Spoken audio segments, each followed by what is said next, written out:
in the course, or I should say in the courses of wars currently fought on several battlefields in the world, claiming lives both of the warriors as well as the innocent, the babies, the children, the elderly, the physically challenged, the mentally retarded, the innocent as a whole. We commemorate this day, this very day, as a Remembrance Sunday. This particular Remembrance Sunday this year falls on November the 10th of the current Gregorian year 2024. For those who may not be acquainted with this particular day, I crave leave to say a few words. After the First World War, that devastating war claiming millions of lives, including those of the innocent, it was decided that 11th of November, I beg your pardon, November the 11th, would be considered the Remembrance Day. And that particular day is still remembered in certain countries, including the United Kingdom of Great Britain and Northern Ireland. During the First World War, too many lives were destroyed, yet many more were called to serve in the war. My late grandfather was one of them. He was not a fighting soldier, but a physician. His duty was not to kill, but to heal. And although according to certain sources, he was captured and detained by the subordinated soldiers of late Emperor Wilhelm II. In German we call Kaiser Wilhelm II. He was released on the ground that he was not a fighting soldier, but a physician. But alas, too many others paid too dearly with their lives. Their hope was to see a world free of war, free of violence, free of injustice, free of discrimination. Yet, their hopes shattered hardly a decade later, when another war broke out, again beginning in Europe, known as the Second World War, claiming again too many innocent lives, causing too much suffering upon those who were directly involved, but all those who were not directly involved, but lived in the neighboring countries as well.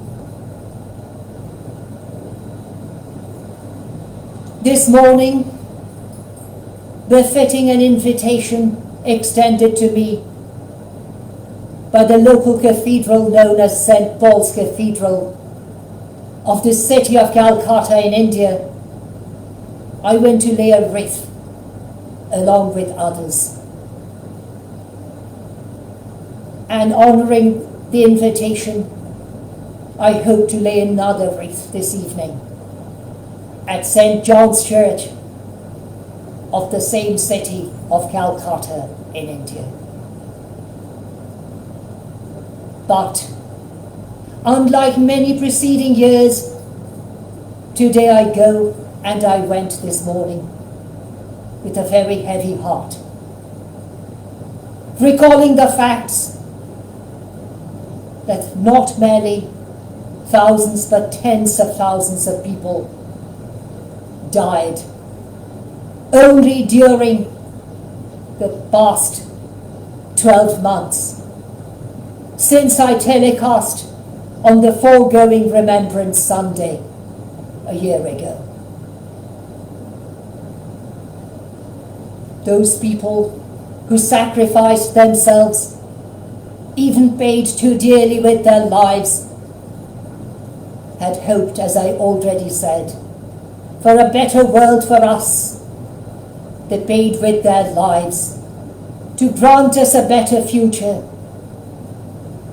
But do we truly appreciate their self-sacrifices?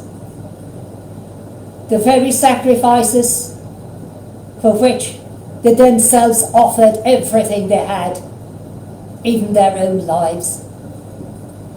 Like some 2,000 years earlier, according to the New Testament of the Holy Bible, God the Almighty sacrificed his own Son for our redemption. Even 700 years prior to that day, Prophet Isaiah wrote that he was wounded for our transgressions, he was striped for our iniquities. And 1,000 years prior to that date, 1,000 years earlier, King David wrote, "They pierced my hands and my feet." Strikingly enough, crucifixion was not known among the Jewish people, even the Judean, even those belonging to the tribe of Judah, from which King David, or perhaps more correctly King Daud, came. Yet he wrote this prophecy, which was fulfilled 1,000 years later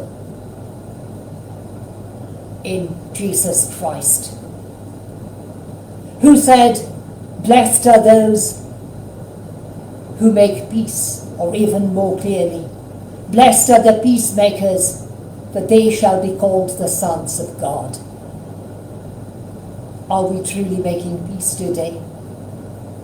Or in the name of our Creator, carrying out our selfish, greedy, violent acts, merely to oppress others, to destroy others, to subdue others, without knowing or recognizing the fact that we are destroying our own people, even our very loved ones, in such courses of our actions. The Remembrance Sunday of 2024 is amidst not merely of a single war, but a war fought in the Sudan amongst their own tribes, a war fought in the Eastern world among two nations, sovereign nations, which ought to have recognized each other's sovereignty and lived in peace and harmony with each other. And in the Middle East, triggered by certain fanatics, on October the 7th of the past year, 2023, bringing upon their own people misery and death, even a number crossing some 43,000 within a year's time. and in the neighboring country Lebanon, where already some 3,000 people died during the past few weeks. Are we truly honouring the very causes of those who paid so dearly with their own lives, so that we could have a better world, a peaceful world, a world full of harmony, and a world without selfish greed, a world without vacant pride, which only destroys us or destroy us as those elements combine together, bear witness to themselves and speak for themselves.